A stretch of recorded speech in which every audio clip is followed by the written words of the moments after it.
منتشا پروین بنت محمد فیروز مائک پر تشریف لائیں اور اردو خطابت سے ہم تمام سامعین و سامعات کو مستفید فرمائیں۔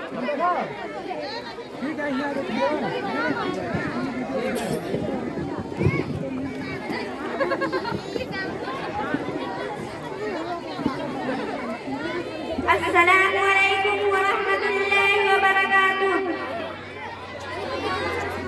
الحمدللہ رب العالمین والصلاة والسلام علی سید المرسلین وعلی آلہ واصحابہ اجمعین، اما بعد۔ قال اللہ تعالی اعوذ باللہ من الشیطان الرجیم، بسم اللہ الرحمن الرحیم۔ وقل للمؤمنات يغضضن من أبصارهن ويحفظن فروجهن۔ پیاری بہنوں اور بھائیوں، پردہ کے موضوع پر کچھ عرض کرنے سے قبل میں یہ چاہتی ہوں کہ یہ وضاحت کر دوں کہ پردہ ہے کیا۔ پردہ دراصل اسلام کا ایک تاکیدی حکم ہے۔ یہ دراصل کہلوانے کا بہترین ذریعہ ہے۔ حوث و پجاریوں کی نگاہوں سے بچنے کے لیے ایک حال ہے۔ حقیقت یہ ہے کہ ایک عورت جب تک پردے میں ہے اور کہلانے کی مستحق ہے، اور جب وہی عورت بازار کی نمائش بن جائے تو پھر وہ عورت نہیں رہ جاتی، کیونکہ عورت کے معنی یہ ہوتے ہیں کہ جس کو چھپایا جائے۔ عربی میں شرمگاہ کو عورت کہتے ہیں۔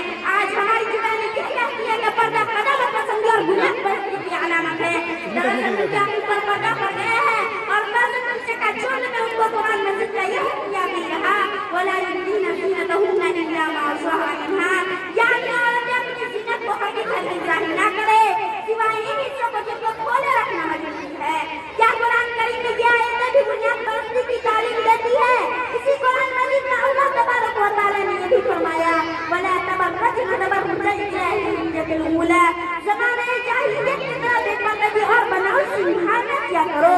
نبی اکرم صلی اللہ علیہ وسلم ایک حدیث میں فرماتے ہیں، جو عورت خوشبو لگا کر جو پاک سے گزرتی ہے وہ جنت کی خوشبو بھی نہیں پا سکتی۔ میری پیاری بہنوں اور اسلامی بھائیوں، بڑی افسوس کی بات ہے کہ قرآن و حدیث کی ان تاکیدی فرامین کے باوجود آج ہمارے معاشرے میں بے پردگی عام ہے، خاص طور پر شادی بیاہ کے موقع پر جس طرح کی بے حیائی بپا ہوتی ہے، مرد و زن کا جو بجا اختلاف ہوتا ہے، اسے دیکھ کر دل خون کے آنسو ہوتا ہے۔ کیا یہی تعلیم دی ہمارے رسول صلی اللہ علیہ وسلم نے ہمیں؟ کیا ہمیں حضرت فاطمہ زہرا رضی اللہ عنہا کا نام بھی لینے کا حق ہے، جن کے پردے کا یہ عالم ہے کہ انہوں نے اپنی جنازہ بھی داخل نکالنے کی وصیت کی تھی؟ مبادہ ان کی لاش پر کسی غیر مرد کی نگاہ پر جائے۔ میری بہنوں، کیا ہمیں حضرت عائشہ صدیقہ رضی اللہ عنہا سے کوئی نسبت رکھنے کا حق حاصل ہے، جن کا حال یہ تھا کہ روزہ میں قرآن مجید کی تلاوت کرتی تھی مگر کبھی ان کی آواز گجرائے رسول کے باہر نہیں سنی گئی؟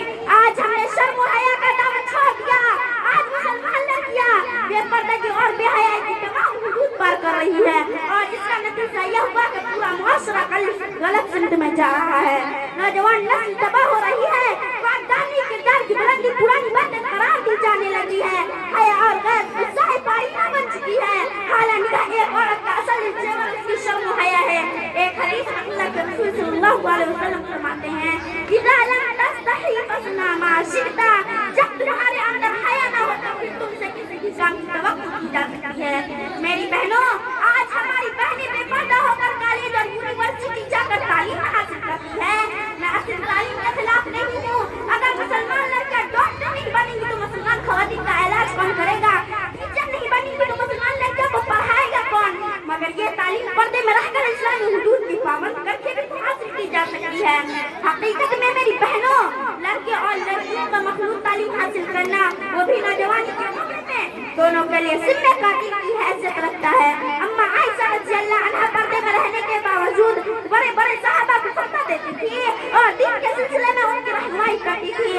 اللہ تعالیٰ ہم ان مقدس صحابیات کے نقش قدم پر چلنے کی توفیق عطا فرمائے، آمین۔ وآخر دعوانا الحمد للہ رب العالمین، والسلام علیکم۔